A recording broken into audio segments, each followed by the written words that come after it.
Man, good morning, Kevin.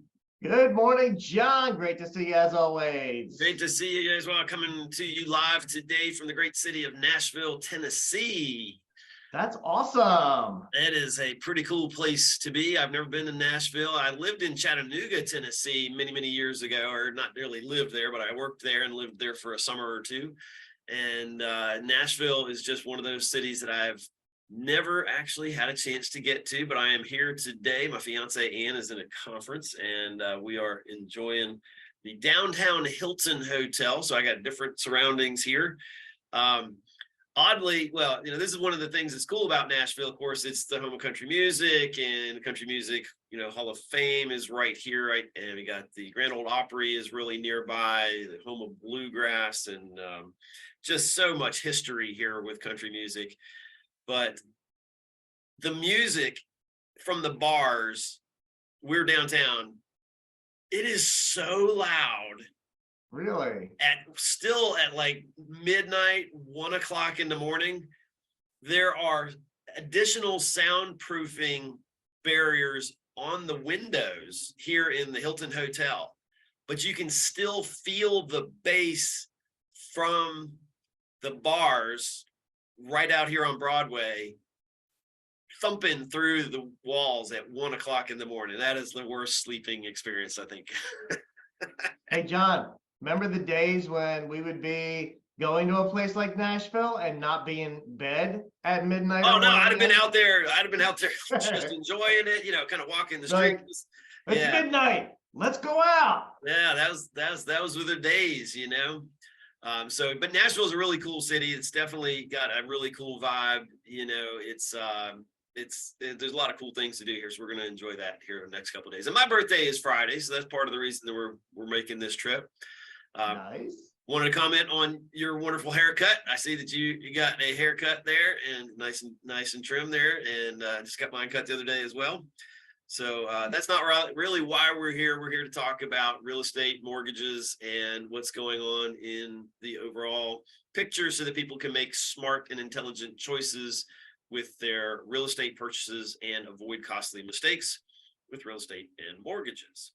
So kind of an interesting time of year. This is a weird market transition that we're in right now, but we finally have kind of hit some kind of things where we can actually start making some really, I want to say, firmer understandings and expectations of what's happening in the market, because a lot of what was playing out in 2022 has kind of solidified now with where the conditions are.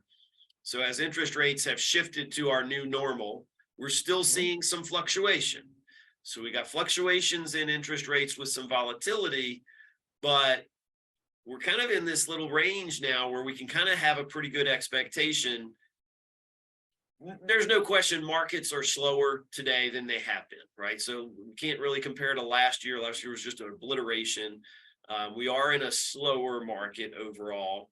Statistically, NAR just released a report for their home buying report for February, which essentially comes out now.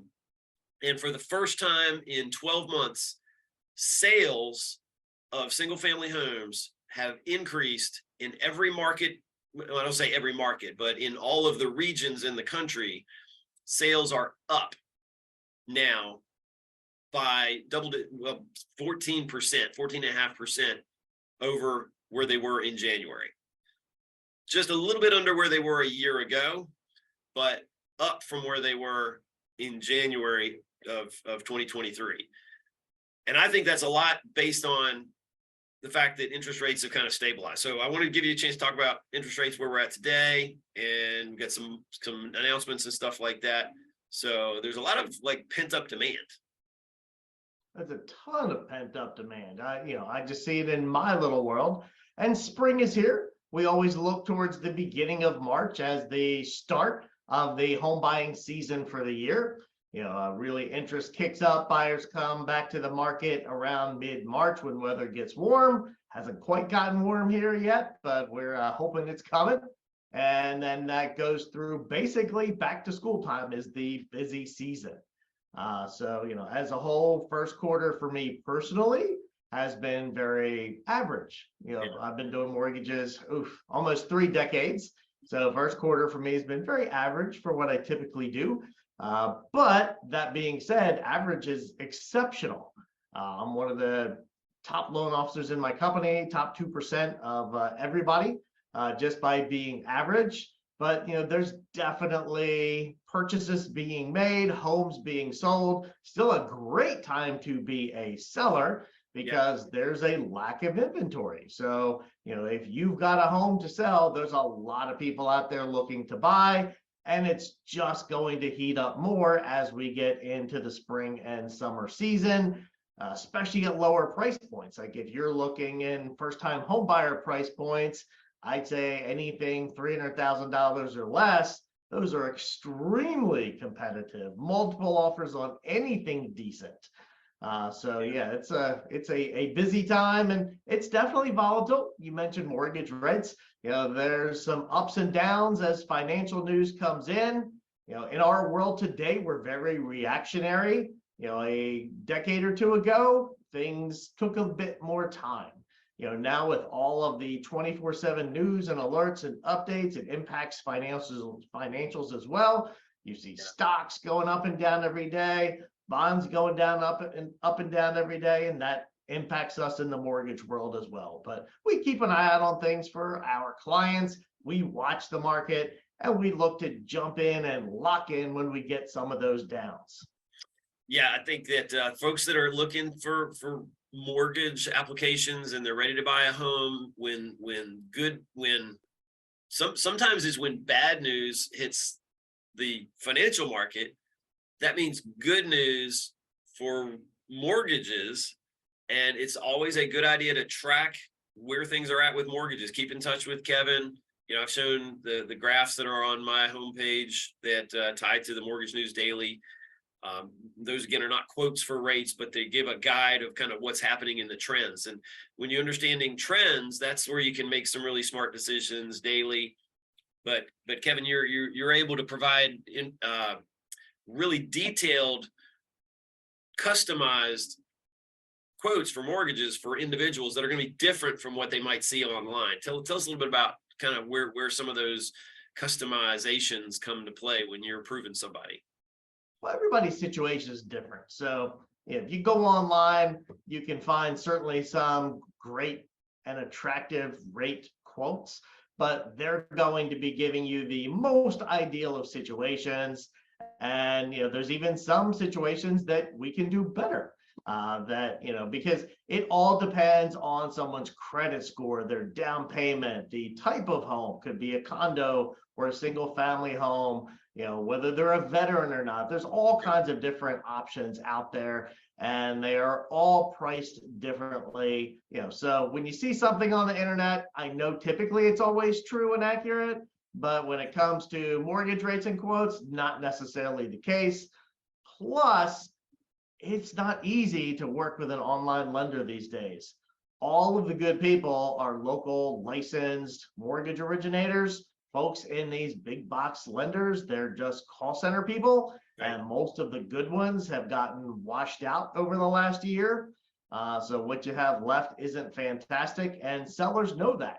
It's not easy to get an offer accepted if you've got a pre-approval letter from somebody that's not a local licensed loan officer who's known, liked, and trust, and you're not going to get a better deal. The market sets the rates. We're all going to be very competitive with each other.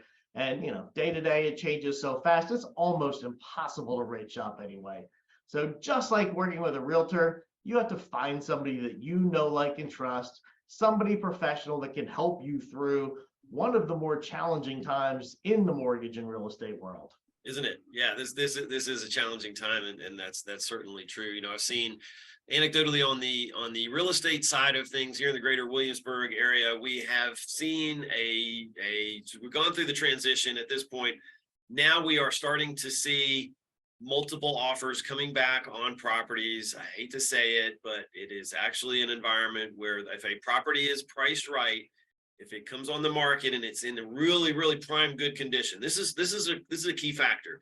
When a home is priced right and it's in prime, key, turnkey, ready to move in condition, those homes are selling really fast, multiple offers, selling over asking price, even in this economy, in this market here in Williamsburg. Just saw a couple that have closed. I had some showings on them a couple weeks ago in the $500,000-$600,000 price range. One of them was 560, closed at 580. One of them was, I want to say, probably in the 480 range, closed at a little over 500. I mean, they were nowhere near what we were seeing a year ago, where properties were selling 10% over market or over asking.